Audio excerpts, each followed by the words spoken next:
보니까 수능을 3번 봤는데 3번 다 완전 친 거예요. 한국외대 미디어 커뮤니케이션 학부에 최종 합격을 했고요. 미리 준비하지 않았던 거, 이게 진짜 제 사실 후회가 됐었는데, 오늘은 저의 편입 준비 과정을 정말 있는 그대로 이야기를 해드리려고 이렇게 카메라를 켜봤어요. 그러면 바로 본론으로 들어가 보도록 하겠습니다.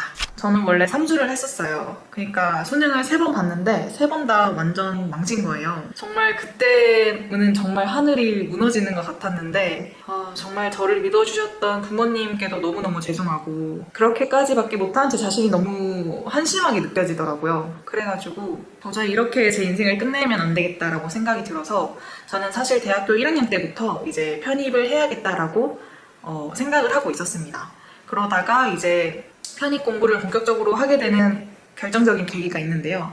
그게 바로 제가 대학교 2학년 올라가기 전에 해피무브라는 단체를 통해서 해외 봉사를 가게 되는데, 거기서 고대, 연대, 이대 같은 되게 좋은 학교를 나오신 분들을 많이 만났어요. 근데 그분들을 보니까 확실히 자존감도 너무 높으시고 생각하시는 게 완전 다르더라고요. 그래서 그분들을 보고 더 자극을 받아서 바로 편입 공부를 본격적으로 시작하게 됩니다. 일단 저는 이미 삼수를 해서 늦은 나이였기 때문에 뭔가 수능으로 만약에 또 합격을 해서 대학을 들어간다고 해도 1학년부터 다시 시작을 해야 하는 거잖아요. 그리고 수능은 국어, 영어, 수학, 사회탐구 요 과목들을 다 잘해야 인서울을 할 수 있으니까 아무래도 저희한테는 좀 부담이 됐었고, 반면에 편입은 이제 합격을 하면 3학년부터 다닐 수 있는 거니까 그게 저한테는 오히려 유리하다라고 생각이 들었고, 오직 영어만 잘하면 인서울대에 들어갈 수 있는 거잖아요. 그래가지고 이제 편입을 해야겠다라고 생각을 하게 되었습니다. 일단 편입을 할 수 있는 방법이 편입영어, 공인영어, 논술 이렇게 3가지 방법이 있는데, 당시 제가 편입을 준비했을 때만 해도 연고대, 경희대, 동국대, 시립대 이 학교들 빼고는 다 편입영어를 봤었거든요. 그래서 저는 가장 대학 선택지가 많은 편입영어를 선택을 했습니다. 근데 요즘은 경희대랑 동국대랑 시립대 다 이제 편입영어를 보는 전형으로 바뀌었더라고요. 그래서 지금 편입영어를 준비하시는 분들에게는 더 유리해지지 않았나 그런 생각이 들었습니다. 그리고 저는 삼수를 할 때 사실 인강을 들으면서 혼자 독서실을 다니면서 공부를 했었거든요. 근데 그렇게 하니까 정말 공부를 안 하는 제 자신을 너무 많이 보게 되는 거예요. 그래가지고 나는 절대 혼자서는 이 시험에 합격할 수 있는 사람이 아니구나, 요거를 깨닫고 이제 편입 같은 경우에는 학원을 다니면서 준비를 하게 됐습니다. 저는 김영편입 강남플러스 종합반을 다녔었고요. 2019년 3월부터 이제 12월까지 총 10개월을 다녔었어요. 그리고 확실히 학원에서는 이제 수업 출결석이나 모의고사, 그리고 영어 단어 테스트 이런 거를 해주니까 제가 공부할 수 있는 그런 자극을 많이 주더라고요. 그래서 저한테 되게 잘 맞았던 것 같고, 그때 저는 논리는 김은석 교수님, 독해는 이응윤 교수님, 문법은 조수영 교수님 이분들의 수업을 들었었고요. 사실 이분들 외에 진짜 감사드리는 교수님이 한 분 계시는데, 그분의 성함이 바로 황성필 교수님이세요. 제가 이분께 정말 감사드리는 특별한 이유가 있는데, 그거는 뒷부분에서 제가 말씀을 드릴게요. 물론 제가 학원을 다녔다고 해서 다른 분들도 다 무조건 편입학원을 가야 된다, 이건 절대 아니에요. 이제 사람마다 영어 베이스나 공부할 수 있는 시간이 다 다르기 때문에 이런 것들을 잘 고민을 해서 선택을 해주시는 게 좋아요. 사실 저는 무휴학 편입을 했었기 때문에 이제 학교 생활이랑 편입 공부를 같이 병행을 해야 했어요. 그래가지고 이제 한 오후 3, 4시쯤에 학교 수업이 끝나면 그대로 이제 학원에 가가지고 7시부터 시작하는 주말반을 들으면서 그렇게 평일 동안 공부를 했었고요. 사실 학교 수업은 열심히 듣지 않았어요. 한 F 학점만 받지 않을 정도로 이제 좀 공부를 했었고, 수업 시간에 몰래 영어 단어를 많이 외웠습니다. 그리고 이제 주말에는 한 아침 9시나 10시쯤 이때 학원을 가가지고 꼭 주말에 한 번씩 모의고사 테스트가 있었어요. 그거를 꼭 보고 이제 학원이 그러면 밤 10시, 11시 이때 닫거든요. 그때까지 공부를 하다가 집에 가는 루틴으로 이제 주말엔 공부를 했었어요. 그리고 아무래도 사람이다 보니까 너무 공부만 하면은 사람이 금방 지치게 되잖아요. 그래가지고 일주일에 하루나 반나절 정도 이렇게 휴식을 취했습니다. 그리고 저는 원래 1학년 때 과가 경영학과였어요.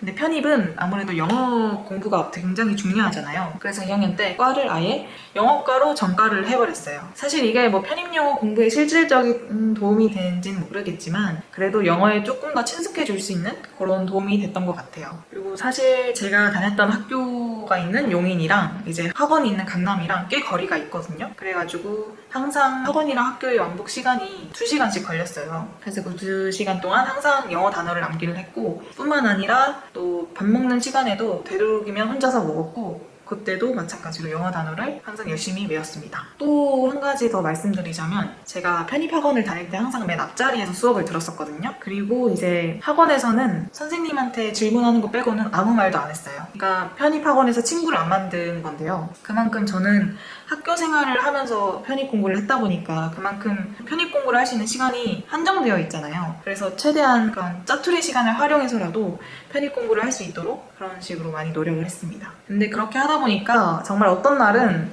사람이랑 한마디도 하지 않고 그렇게 공부만 하다가 정말 끝나는 경우도 많더라고요. 정말 외롭고 힘든 그런 날들이었던 것 같아요. 제가 찾아봤는데 실제로 제가 편입 준비를 할 때 쳤던 모의고사 성적이 그대로 남아있더라고요. 그래서 이걸 보시면 이게 달마다 한 번씩 있는 모의고사거든요. 근데 이제 첫 모의고사의 성적이 62.5점이고 100분위가 81이었어요. 그러니까 처음엔 100명 중에 20등 요 정도의 성적으로 시작을 했었네요. 근데 사실 저는 아무래도 삼수를 했었다 보니까 아예 영어 베이스가 없는 상태는 아니었어요. 물론 그 이후에 성적이 좀 들쭉날쭉하긴 하지만 100분위 90은 유지하려고 많이 노력을 했었어요. 그리고 편입은 아무래도 수능이랑 달리 영어만 잘하면 좀 합격을 할 수 있잖아요. 그래서 이제 영어 기본기가 좀 탄탄하게 잡혀지고 영어 단어 암기량만 늘어도 정말 성적이 금방 오른다는 걸 여러분들도 느끼실 수 있을 거예요. 아무래도 편입이 수능이랑은 다르게 영어만 잘하면 합격을 할 수 있는 그런 되게 메리트 있는 전형이잖아요. 그래서 여러분들도 이제 편입 기본기를 잘 잡고 영어 단어 암기량만 돌려도 이제 성적이 금방 오른다는 걸 느끼실 수 있으실 거예요. 일단 어휘는 저는 MVP라는 영어 단어 책으로 공부를 했고요. 한 10에서 15회독 정도 했던 것 같아요. 그리고 한 번에 이제 어휘를 외우려고 하기보다는 여러 번 훑어보는 식으로 암기를 했었고요. 처음에는 주요 단어들 위주로 공부를 했다가 이제 점점 회독을 늘려가면서 유사어나 반의어를 같이 외웠습니다. 제가 편입 영어를 공부할 때 이제 외웠던 단어들을 예시를 보여드리자면 endemic, 여기 고유한 고질적인 뜻이거든요. 이런 거랑 phenomenology, 현상학 이런 것들이거든요. 근데 사실 이런 거는 편입 영어를 공부하지 않으면 살면서 한 번도 거의 마주할 일이 없는 그런 영어 어휘들이에요. 정말 외국에서 살다 오신 분들한테도 굉장히 생소한 단어들일 거란 말이에요. 그리고 사실 영어 단어 암기량만 이렇게 늘어도 성적이 금방 오르기 때문에 이제 영어 어휘를 정말 꾸준히 많이 보는 것이 정말 중요합니다. 그리고 문법 같은 경우에는 일단 초반에는 문법 기본 개념들 위주의 강의를 들으면서 공부를 했었고요. 이 문법도 어휘랑 마찬가지로 계속 반복을 하면서 이해를 하고 체화를 시키는 게 중요해요. 그리고 한 중후반부터는 이제 문법 심화 개념 이런 거랑 기출 문제를 같이 공부를 했었고요. 그리고 이제 시험장에서는 사실 문법 문제는 진짜 빨리 풀고 사고력을 요하는 논리와 독해 문제로 빨리빨리 넘어가야 된단 말이에요. 그래서 후반부에는 이제 문법 문제를 보자마자 바로 20초 만에 풀 수 있는 그런 연습을 되게 많이 했었어요. 그리고 실제로 이런 연습들이 시험장에서도 많은 도움이 되었었고요. 그리고 논리와 독해 파트는 이제 느낌으로 답을 맞추는 게 아니라 지문에서 정확한 답의 근거를 찾아서 문제를 푸는 연습을 했었고요. 사실 느낌으로 이제 풀다 보면 내가 맞으면 왜 맞은 건지 틀리면 왜 틀린 건지 이런 거를 알 수가 없게 되거든요. 그래서 이제 다른 교수님들은 어떻게 답의 근거를 찾아서 요 정답을 찾았는지 요거를 계속 저도 연습을 하면서 저한테 체화를 시키려고 했었어요. 그리고 이 체화시킨 거를 모의고사에 적용을 시키려고 많이 노력을 했었고요. 그리고 사실 논리와 독해도 물론 뭐 이해력이나 뭐 풀이 스킬이 되게 중요하긴 해요. 근데 이런 것들도 사실 어휘를 알아야 활용을 할 수 있는 거기 때문에 제가 이전에도 계속 말씀을 드린 것처럼 단어들을 우선적으로 정말 충분히 외운 다음에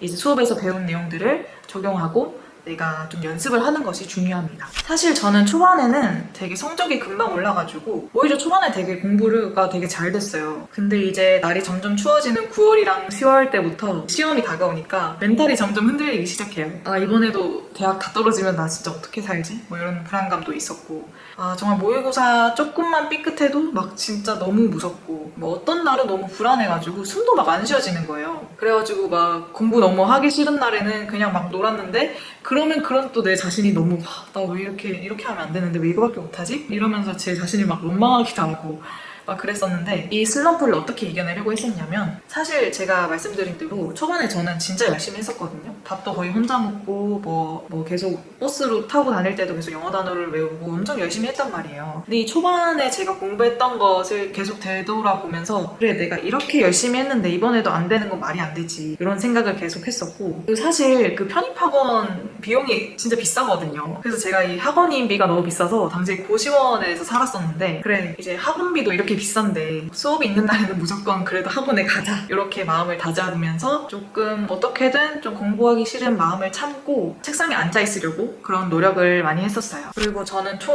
10군데 편입 원서를 지원을 했었는데요.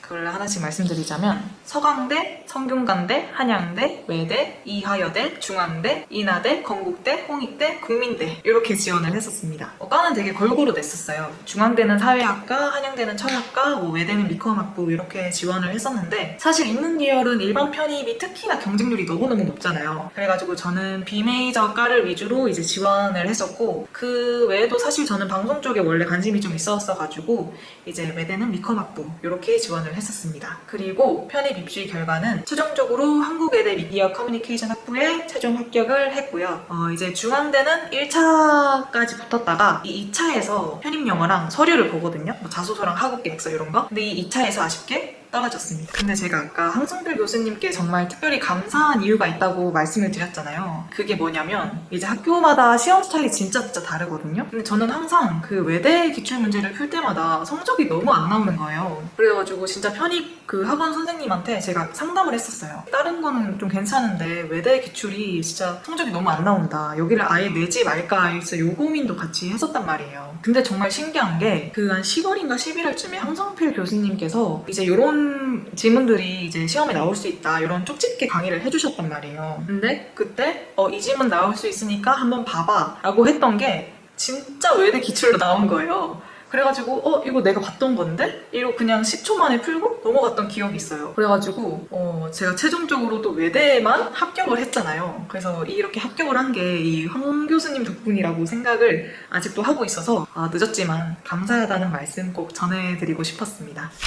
저는 제가 멘탈 관리를 못했던 거랑 자소서를 미리 준비하지 않았던 거 이게 진짜 제일 사실 후회가 됐었는데 일단 제가 후반부로 갈수록 되게 슬럼프를 많이 겪었다고 말씀을 드렸잖아요. 실제로 막 이틀 동안 공부 안 하고 그냥 보낸 적도 막 있었단 말이에요. 그때 왜 그랬는지 되돌아보면 제 자신을 잘 못 믿었던 것 같아요. 그래서 항상 불안했고 제 자신을 의심해서 슬럼프를 좀 심하게 겪었었는데 그때 뭔가 제 멘탈을 잡아줄 수 있는 무언가가 있었으면 좋지 않았을까 그런 게 좀 후회가 됐었고 또 저는 자소서를 진짜 사실 크게 중요하다고 생각을 안 했었거든요. 그래서 따로 첨삭을 받지 않고 그냥 제가 써서 그냥 냈었어요. 근데 막상 편입 합격 결과를 보니까 제가 자소서를 보는 학교에서 완전 올킬을 당한 거예요. 물론 제가 그 학교들에서 우리도 이제 다 시험을 못 봐서 그런 걸 수도 있겠지만 이 자소서에 조금 더 시간과 돈을 투자했었으면 뭔가 좀 더 많은 학교에서 합격을 했을 수 있었을 텐데 하는 그런 아쉬움이 좀 있었습니다. 사실 편입을 준비할 때 가장 걱정이 되는 부분이 과연 내가 할 수 있을까? 이거일 거거든요. 왜냐하면 편입이 경쟁률이 너무 높고 뽑는 인원이 워낙 적으니까요. 사실 저도 그런 고민을 엄청 많이 했어요. 그래서 제 자신을 진짜 많이 의심하고 불안함도 정말 많았는데 심지어 저는 삼수를 했었잖아요. 의지력이 엄청 약했단 말이에요. 근데 이거였어요. 나 이번에는 진짜 인솔 가야 된다. 이거는 진짜 마지막 기회다 라고 생각을 하고 끝까지 포기하지 않고 했더니 결과는 자연스럽게 따라오더라고요. 그러니까 목표로 하는 학교에 가고 싶다는 그 간절한 마음과 자기 자신에 대한 믿음으로 정말 끝까지 포기하지 않고 공부를 하신다면 오히려 저보다 더 좋은 결과를 얻으실 수 있을 것이라 생각해요. 네, 오늘 제가 준비한 내용은 여기까지고요. 네, 여러분에게 많은 도움이 되셨나요? 편입과 관련해서 또 궁금한 점이 있으시다면 아래 댓글로 남겨주세요. 제가 최대한 답변을 드리도록 할게요. 앞으로 저의 편입과 관련된 썰들은 계속 영상 업로드를 통해서 들려드릴 테니까요. 다음 영상도 많은 기대 부탁드립니다. 네, 그럼 안녕!